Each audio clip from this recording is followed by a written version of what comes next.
Peristiwa Malari atau Malapetaka 15 Januari 1974 merupakan kerusuhan besar pertama yang terjadi di era Orde Baru. Banyak latar belakang yang menyebabkan peristiwa ini, termasuk proyek ambisius Ibu Tien Soeharto dan masuknya modal asing yang sangat besar, terutama dari Jepang. Simak selengkapnya di sini. Pendek-pendek sayang, nggak bosan-bosan aku ngingetin kalian buat subscribe dulu sebelum nonton video ini. Sumber referensi majalah Tempo edisi khusus Malari terbitan tahun 2014 serta buku karya Yusuf Wanandi yang sama di tahun 2017 yang berjudul Menyibak Tabir Orde Baru. Memoir Politik Indonesia tahun 1965 hingga 1998. Sebelum kerusuhan besar ini, dalam beberapa tahun kebelakang memang tengah mencuat isu-isu yang cukup sensitif bagi rakyat Indonesia.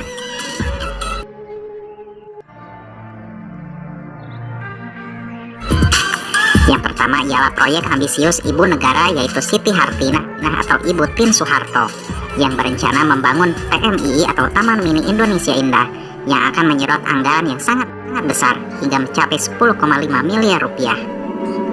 Biaya yang fantastis itu dilakukan di tengah kondisi kesulitan ekonomi dan inflasi yang melambung.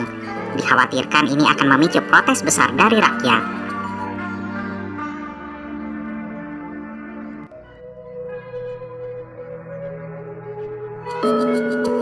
Lalu isu yang kedua ialah rancangan undang-undang perkawinan yang memicu reaksi dari warga muslim, para ulama dan kalangan Islam konservatif. Undang-undang ini berisi diantaranya bahwa pernikahan sudah sah secara hukum, walau hanya dihadiri oleh petugas kantor catatan sipil tanpa kehadiran wali dari pihak perempuan. Selain itu, aturan poligami juga dipersulit. Sebelum bisa menikah lagi, sang suami mesti memberitahukan dan mendapat persetujuan dari istri pertama.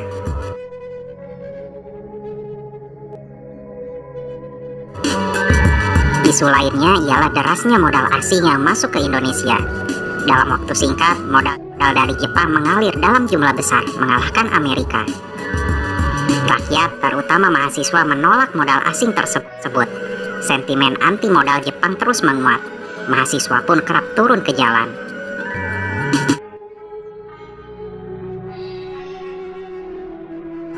Dan yang tak kalah pentingnya ialah persaingan antara kubu Ali Mortopo serta Jenderal Sumitro di dalam lingkungan pemerintah Soeharto. Jenderal Sumitro saat itu menjabat sebagai Pangkop Kamtib atau Panglima Komando Operasi Pemulihan Keamanan dan Ketertiban, sekaligus Wakil Panglima Angkatan Bersenjata Republik Indonesia. Secara jabatan ia jauh lebih kuat dan lebih berkuasa ketimbang saingannya Ali Mortopo yang hanya menjabat sebagai Wakil Bakin. Tetapi Ali juga merupakan asisten pribadi atau ASPRI dari Presiden Soeharto.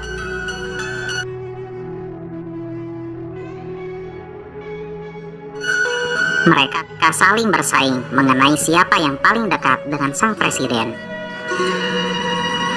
Pada 10 Januari 1974, di pusara Arif Rahman Hakim, yaitu mahasiswa UI yang ditembak mati saat demo Tritura tahun 1966, mahasiswa mendeklarasikan tuntutan rakyat yang baru.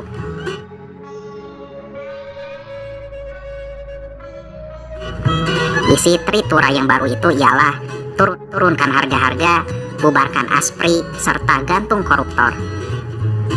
Pada tanggal 14 Januari, Perdana Menteri Tanaka tiba di Bandara Halim Perdana Kusuma. Mahasiswa telah menghadang dan menimbulkan kericuhan. Jam malam pun diberlakukan. Keesokan harinya, sekitar 3.000-an mahasiswa berkumpul dan melakukan long march dari Salemba ke kampus Trisakti.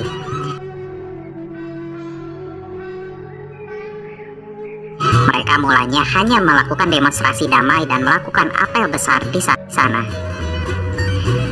Di tengah hari, pada saat bersamaan, massa tak dikenal muncul di Jalan Juanda dan Gajah Mada. Mobil dan sepeda motor buatan Jepang, toko-toko, kantor dirusak massa.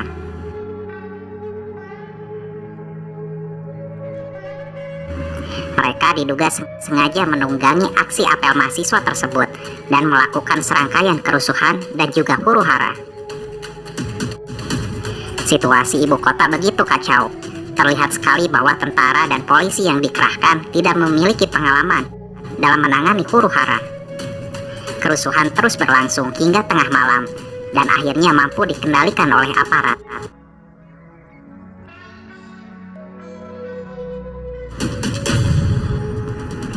Total ada 807 mobil serta 187 motor yang dirusak massa. 144 gedung juga tak luput dari kerusakan dan penjarahan. 11 orang dinyatakan tewas, 17 luka berat serta 120 lainnya luka ringan. Sementara gelombang penangkapan mulai marak setelah kerusuhan. Sekitar 700-an orang diperkirakan ditangkap oleh aparat.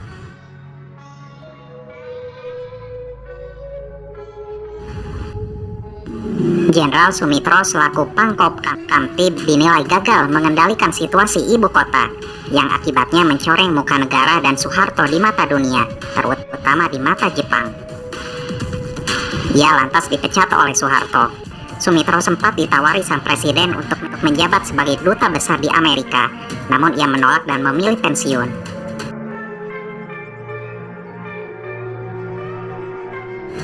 Sementara Sutopo Juwono yang menjabat sebagai kepala Bakin yang pro Sumitro juga ikut disingkirkan. Ia digantikan oleh Yoga Sugomo. Para tokoh nasional serta koordinator demo mulai ditangkapi oleh pemerintah. Mereka diantaranya ekonom Dorojatun Kuncoro-Yakti, Adnan Buyung Nasution, Rahman Toleng, Marsilam Simanjuntak, dan lainnya.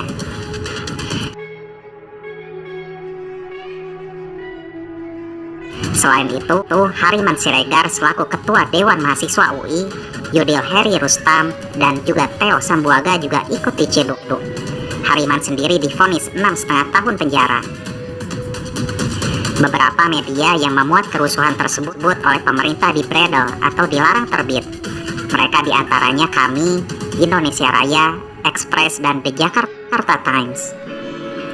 Media di daerah-daerah seperti di Makassar, Surabaya, dan Bandung juga ikut dicabut hak terbitnya dengan alasan menghasut rakyat dan mengadu domba.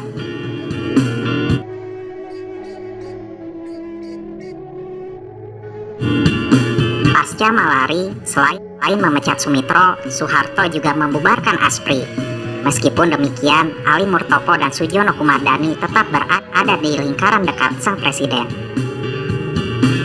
Ada sedikit cerita di mana Letnan 1 Luhut Binsar Panjaitan beserta anak buahnya sempat bentrok dengan massa. Luhut yang saat itu menjadi komandan kompi di grup 1 RPKAD diminta kantor Pop Kamtib untuk membawa 1 kopi tentara untuk meredam pengunjuk rasa. Kedua kubu sempat terjadi kejar-kejaran disertai tembakan di daerah Glodok hingga Kramat Tunggak di Jakarta Utara. Luhut pun mengakui bahwa tentara saat itu tak siap untuk menghadapi huru-hara sebesar dan seluas Malari. Selain kekurangan pasukan, mereka juga tak dibekali kemampuan untuk menghalau massa yang banyak. Selain kekurangan personil, komunikasi dan koordinasi juga menjadi kendala terbesar bagi aparat. Sejak aksi Malari tersebut, kekuasaan Soeharto menjadi makin terpusat dan makin otoriter. Kebebasan berpendapat dibatasi dan demokrasi Indonesia pun mandek bertahun-tahun lamanya. Demikian penjelasan singkat mengenai peristiwa Malapetaka 15 Januari 1974. Terima kasih telah menyimak video ini sampai habis. Sampai jumpa lagi.